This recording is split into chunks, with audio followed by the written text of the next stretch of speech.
2022년 4월 16일 큐티 말씀입니다. 마가복음 15장 33절로 47절입니다.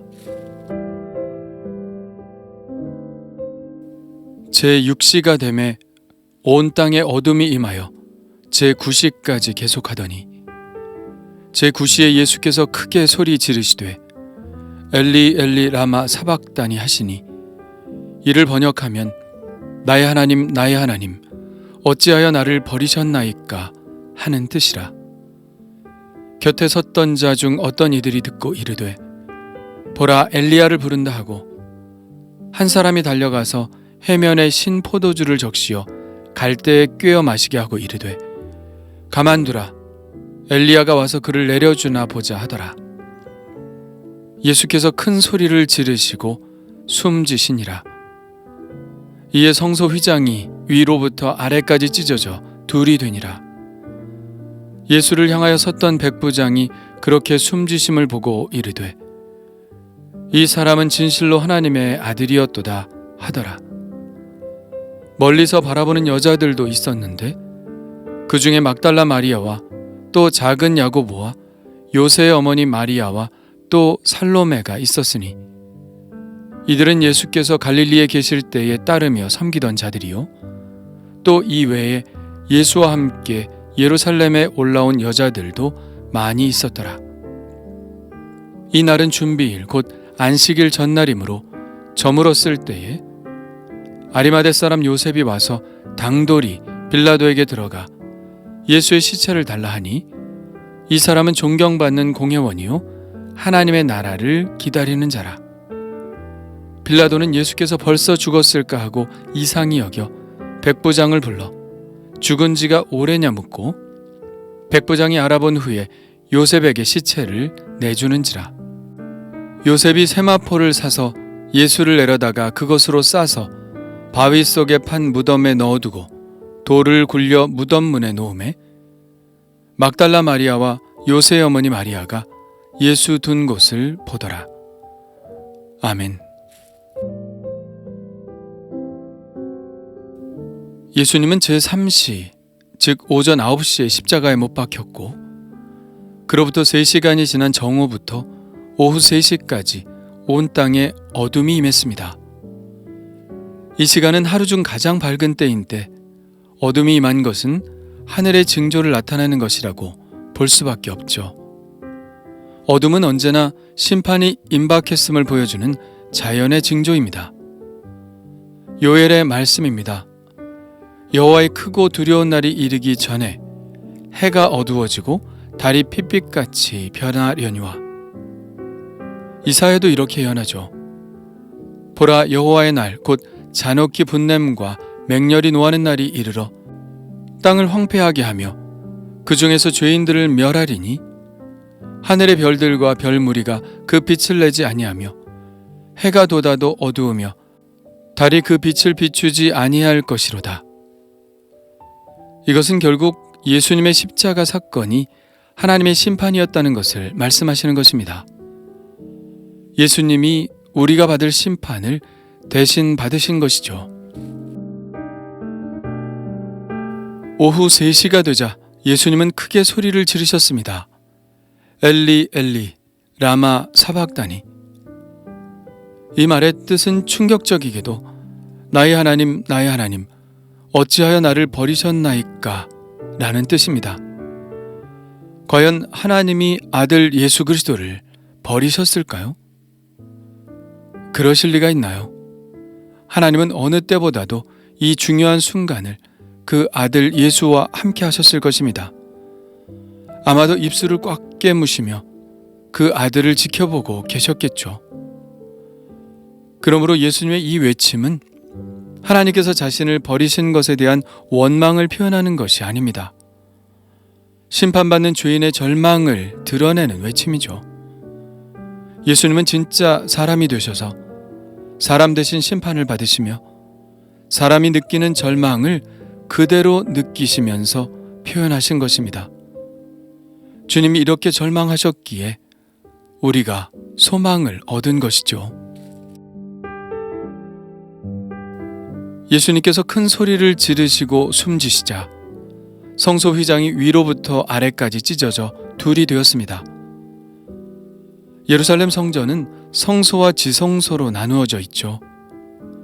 그중 지성소는 지극히 거룩하신 하나님이 계신 공간이라고 여겨졌기 때문에 아무도 들어가지 못하고 1년에 한 번 대제사장만이 들어가 온 백성을 위해 속죄 의식을 치렀습니다.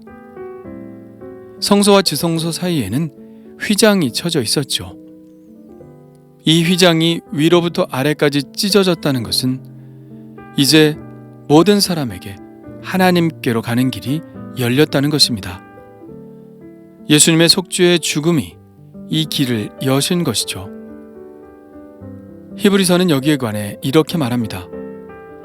그러므로 형제들아, 우리가 예수의 피를 힘입어 성소에 들어갈 담력을 얻었나니 그 길은 우리를 위하여 휘장 가운데로 열어놓으신 새로운 살 길이요 휘장은 곧 그의 육체니라. 또 하나님의 집 다스리는 큰 제사장이 계심에 우리가 마음의 뿌림을 받아 악한 양심으로부터 벗어나고 몸은 맑은 물로 씻음을 받았으니 참 마음과 온전한 믿음으로 하나님께 나아가자. 이로써 예수님께서 그렇게 말씀해 오셨던 성전 예배의 종말이 도래한 것입니다. 예수님의 죽으심으로 속죄의 은혜가 모든 사람에게 부어져 하나님 앞으로 모든 사람이 나아갈 수 있게 된 것이죠. 이제는 매년 제사를 드릴 필요가 없습니다. 동물의 피는 1년의 유통기한을 갖지만 예수님의 보혈은 영원한 속죄의 능력이 되시기 때문입니다. 히브리서의 말씀처럼 예수의 피를 힘입어 회개하여 악한 양심으로부터 벗어나 세례를 통해 맑은 물로 씻음을 받아 성령이 주시는 참 마음과 온전한 믿음만 있으면 이제 누구라도 하나님께로 나아갈 수 있게 되었습니다. 당신의 말씀대로 예수님은 자신의 육체로 성전을 허시고 곧 사흘 만에 부활하심으로 새로운 성전을 완성하게 된 것입니다. 그 예수 그리스도라는 구원의 성전을 통하여 우리는 하나님과 즐거운 교제의 예배를 드리게 된 것이죠. 이제는 건물이 아니라 재물이 아니라 신령과 진정만으로 하나님을 만날 수 있는 기적을 우리 주님께서 베풀어 주신 것입니다. 예수님이 숨을 거두시자 예수님의 사형을 집행하며 모든 일들을 지켜보았던 백부장이 놀라운 고백을 합니다. 이 사람은 진실로 하나님의 아들이었도다. 새로운 구원의 길이 이제 시작되었다는 것을 분명하게 보여주는 것이 바로 이 백부장의 고백입니다. 백부장은 이방인이죠.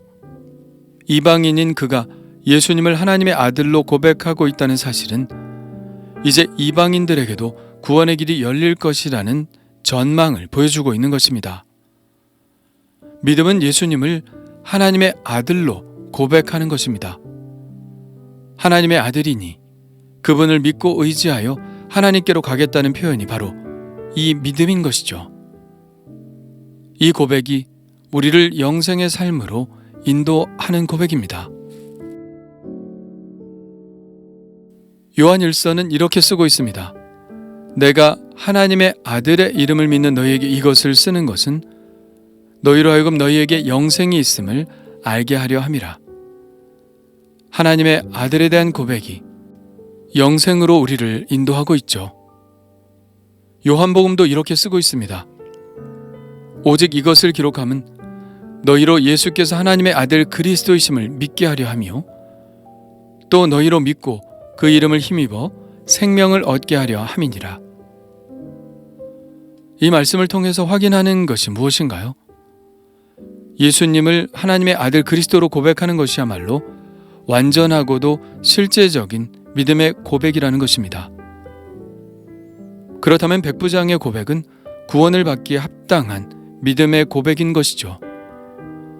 이제 그와 같이 이방인들도 예수 그리스도에 대한 고백을 통해서 하나님께로 나아가는 길이 열리게 되었다는 것을 말씀하고 있는 것입니다. 예수님은 그렇게 우리 같은 죄인들로 하여금 하나님께로 나아가는 길을 여셨고 사람으로서의 삶을 마감하셨습니다. 예수님의 죽음은 우리를 향하신 하나님의 사랑이 진심이었음을 보여주는 것입니다. 하나님의 사랑의 확증이죠. 우리가 아직 죄인 되었을 때에 그리스도께서 우리를 위하여 죽으심으로 하나님께서 우리에 대한 자기의 사랑을 확증하셨느니라.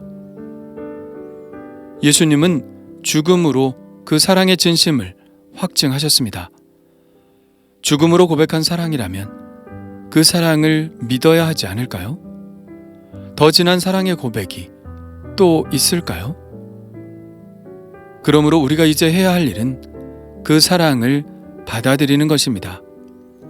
나를 이토록 사랑하시는 그 사랑에 대해 추호도 의심하지 말고 믿어야 합니다. 그 사랑을 믿을 때 비로소 하나님과의 사랑의 교제가, 진정한 예배가 우리 안에서 시작되는 것입니다. 이렇게 우리에 대한 사랑을 보여주신 예수님은 아리마대 사람 요셉의 무덤에 묻히셨습니다. 이는 성경이 예언한 대로입니다. 그는 강포를 행하지 아니하였고 그의 입에 거짓이 없었으나 그의 무덤이 악인들과 함께 있었으며 그가 죽은 후에 부자와 함께 있었도다. 주님은 내가 받아야 할 심판을 대신 받으셨는데 나는 주님을 위하여 무엇을 희생하고 있나요? 주님은 죽음으로 하나님께로 나아가는 구원의 길을 여셨는데 나는 하나님과의 교제의 예배를 소중하게 생각하고 있나요? 주님은 죽음으로써 우리에게 진한 사랑 고백을 하셨는데 나는 어떻게 주님을 사랑하고 있나요? 주님 감사합니다. 우리가 어찌 감히 하나님 앞에 설 수 있겠습니까? 그러나 주님께서 그 길을 내주셔서 감사드립니다. 주님께서 우리를 하나님 앞으로 인도하셨으니 이제는 그 관계를 즐기게 하여 주옵소서.